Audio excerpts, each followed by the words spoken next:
सुप्रभात प्यारे बच्चों, मैं डॉक्टर दीपा द्विवेदी, प्रवक्ता हिंदी, केश कुमारी राजकीय बालिका इंटर कॉलेज सुल्तानपुर से आप सबका अपने इस वीडियो क्लास में स्वागत करती हूँ। बच्चों, पूर्व के वीडियो में हम लोगों ने डॉक्टर वासुदेव शरण अग्रवाल जी द्वारा रचित निबंध राष्ट्र का स्वरूप के भाग 1 में भूमि के बारे में अध्ययन किए थे। आज के इस वीडियो में राष्ट्र के स्वरूप के निर्माण में 3 महत्वपूर्ण अंग में निर्धारित जन का अध्ययन करेंगे। बच्चों, ये निबंध संग्रह से जन के बारे में अग्रवाल जी ने जो लिखा है वह आपको स्क्रीन पर दिख रहा होगा। आगे मैं इस पर आधारित महत्वपूर्ण गद्यांश का प्रश्न और उत्तर दोनों ही आपको बताऊंगी।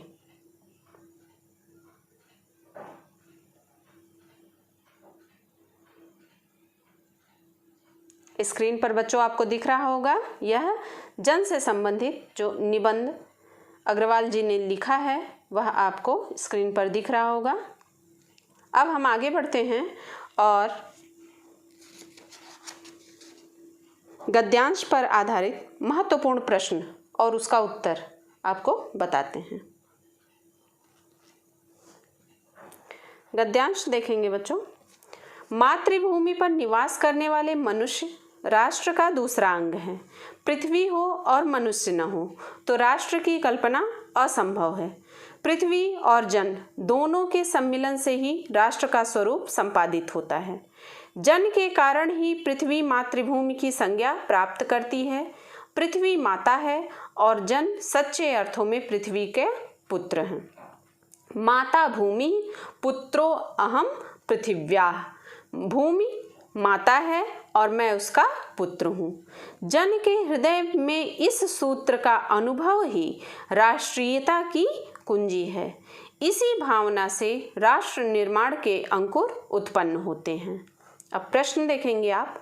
पहला प्रश्न है, पाठ का शीर्षक और लेखक का नाम लिखिए। आप लोग जान ही रहे होंगे बच्चों, शीर्षक है राष्ट्र का स्वरूप और लेखक हैं डॉक्टर वासुदेव शरण अग्रवाल जी।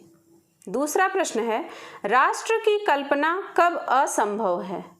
तो उत्तर है इसका, पृथ्वी और मनुष्य के अभाव में राष्ट्र की कल्पना असंभव है। तीसरा प्रश्न है, पृथ्वी और जन दोनों मिलकर क्या करते हैं? उत्तर है, पृथ्वी और जन दोनों मिलकर राष्ट्र का स्वरूप संपादित करते हैं। चौथा प्रश्न है, पृथ्वी कब मातृभूमि की संज्ञा प्राप्त करती है? उत्तर है इसका बच्चों, जब पृथ्वी पर जन निवास करने लगते हैं तब पृथ्वी मातृभूमि की संज्ञा प्राप्त करती है। अब है रेखांकित अंश की व्याख्या कीजिए। पांचवा प्रश्न आपको स्क्रीन पर दिख रहा होगा। जो अंश रेखांकित है उसकी व्याख्या सुनिए। जिस प्रकार कोई स्त्री संतान के कारण ही माँ की संज्ञा प्राप्त करती है, उसी प्रकार जन के कारण ही पृथ्वी मातृभूमि की संज्ञा प्राप्त करती है। पृथ्वी माता के समान है और उस पर निवास करने वाला जन उसके पुत्र के समान है।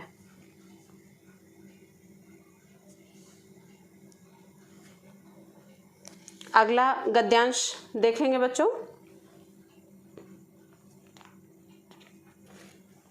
जन का प्रवाह अनंत होता है। सहस्त्रों वर्षों से भूमि के साथ राष्ट्रीय जन ने तादात्म्य प्राप्त किया है। जब तक सूर्य की रश्मियाँ नित्य प्रातःकाल भुवन को अमृत से भर देती हैं, तब तक राष्ट्रीय जन का जीवन भी अमर है। इतिहास के अनेक उतार चढ़ाव पार करने के बाद भी राष्ट्र निवासी जन नई उठती लहरों से आगे बढ़ने के लिए अजर अमर हैं। जन का संततवाही जीवन नदी के प्रवाह की तरह है, जिसमें कर्म और श्रम के द्वारा उत्थान के अनेक घाटों का निर्माण करना होता है। अब इस पे प्रश्न है बच्चों, पहला प्रश्न है, जन का प्रवाह किस तरह होता है? उत्तर होगा इसका, जन का प्रवाह अनंत होता है। अगला प्रश्न है, पाठ का शीर्षक एवं लेखक का नाम लिखिए। आपको पता ही है बच्चों, शीर्षक है राष्ट्र का स्वरूप और लेखक डॉक्टर वासुदेव शरण अग्रवाल जी। रेखांकित अंश की व्याख्या कीजिए। स्क्रीन पर आपको दिख ही रहा होगा। इसकी व्याख्या है, लेखक के अनुसार जन का अस्तित्व अनंत काल से चला आ रहा है। हजारों वर्षों से भूमि के साथ जन ने राष्ट्रीय स्वरूप में अपना तादात्म्य स्थापित किया है और भविष्य में जब तक आकाश में सूर्य रहेगा तब तक राष्ट्रीय जन का जीवन भी अमर रहेगा। चौथा प्रश्न है बच्चों, सूर्य की रश्मियों का क्या प्रभाव पड़ता है? उत्तर है, सूर्य के रश्मियों से संसार में अमृत अर्थात जीवन भर उठता है। पांचवा प्रश्न है बच्चों, घाटों का निर्माण का आशय स्पष्ट कीजिए। इसका उत्तर है, घाटों के निर्माण से आशय सभ्यता के विकास से है। छठा प्रश्न है, सततवाही का अर्थ स्पष्ट कीजिए। तो सततवाही का अर्थ है लगातार बहने वाला या लगातार चलने वाला या सदा प्रवाहित या स्थायी, आप जो भी अर्थ लिखेंगे।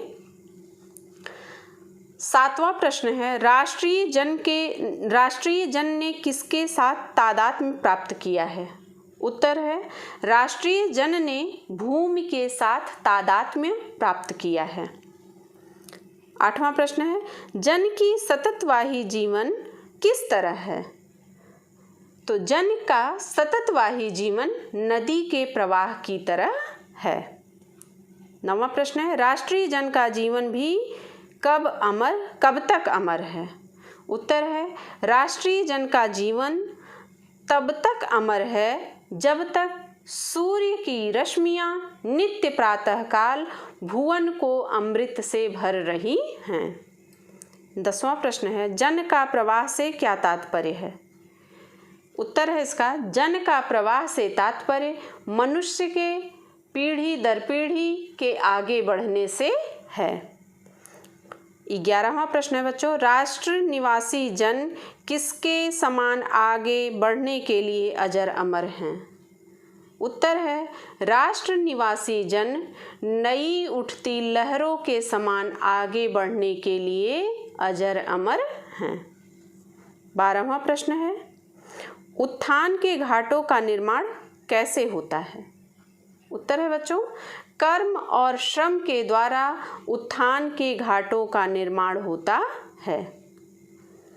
13वां प्रश्न है, जन जीवन के प्रवाह को नदी की तरह क्यों कहा गया है? इसका उत्तर है बच्चों, जिस प्रकार नदी में अनेक उतार चढ़ाव आते हैं परंतु नदी आगे ही बढ़ती जाती है, उसी प्रकार इतिहास में अनेक उतार चढ़ाव आने के बावजूद जन का प्रवाह लगातार आगे बढ़ता जाता है, इसलिए जन के प्रवाह को नदी की तरह कहा गया है। 14वां प्रश्न है बच्चों, तादात्म्य और अजर का शब्दार्थ क्या है? तो तादात्म्य का अर्थ है बच्चों एक रूपता स्थापित करना और अजर का अर्थ होता है कभी भी वृद्ध न होने वाला।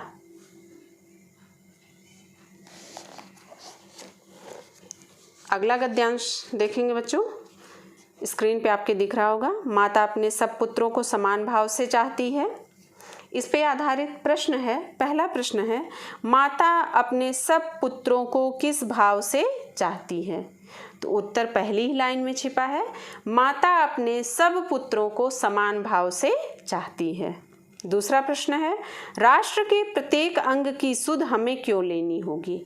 उत्तर, किसी जन को पीछे छोड़कर राष्ट्र आगे नहीं बढ़ सकता, इसलिए राष्ट्र के प्रत्येक अंग की सुध हमें लेनी होगी। अगला प्रश्न है, सौहार्द और प्रांगण शब्द का अर्थ स्पष्ट कीजिए। तो सौहार्द का अर्थ होता है बच्चों प्रेम पूर्वक और प्रांगण का अर्थ है आंगन। अगला प्रश्न है, रेखांकित अंश की व्याख्या कीजिए। स्क्रीन पे आपको दिख रहा होगा जो अंश रेखांकित है, इसकी व्याख्या है, पृथ्वी पर निवास करने वाले लोगों का विस्तार अनंत है। नगर में, जनपद में, पुर में, गांव में, जंगल में, पर्वत पर अनेक प्रकार के लोग भरे हुए हैं। अगला प्रश्न है, पाठ का शीर्षक और लेखक का नाम बताइए। आपको पता ही है बच्चों, यह प्रश्न कई बार इसकी पुनरावृत्ति हो चुके हैं। तो पाठ का शीर्षक है राष्ट्र का स्वरूप और लेखक हैं डॉक्टर वासुदेव शरण अग्रवाल जी। छठा प्रश्न है, पुत्र को समान भाव से कौन रखती है? तो पुत्र को समान भाव से माता रखती है। सातवां प्रश्न है, समान अधिकार का भागी कौन है? उत्तर, जो मातृभूमि के उदय के साथ जुड़ा हुआ है वह समान अधिकार का भागी है। आठवां प्रश्न है, पृथ्वी पर किसका विस्तार अनंत है?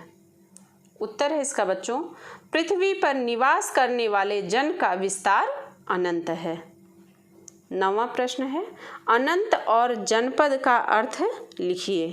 तो अनंत का अर्थ होता है बच्चों जिसका अंत न हो, और जनपद का अर्थ होता है जिला। बच्चों, आज के इस वीडियो में हम लोग राष्ट्र का स्वरूप निबंध के अंतर्गत द्वितीय अंग जन से संबंधित महत्वपूर्ण गद्यांश पर आधारित प्रश्नों का उत्तर यहाँ पर पढ़े हैं। उम्मीद करती हूँ आपको अच्छे से समझ में भी आया होगा। मिलते हैं बच्चों अगले वीडियो में, जिसमें हम संस्कृति के बारे में चर्चा करेंगे। उस पर संस्कृति पर आधारित महत्वपूर्ण जो गद्यांश हैं उस पर जो प्रश्नोत्तर हैं उसको पढ़ेंगे। धन्यवाद।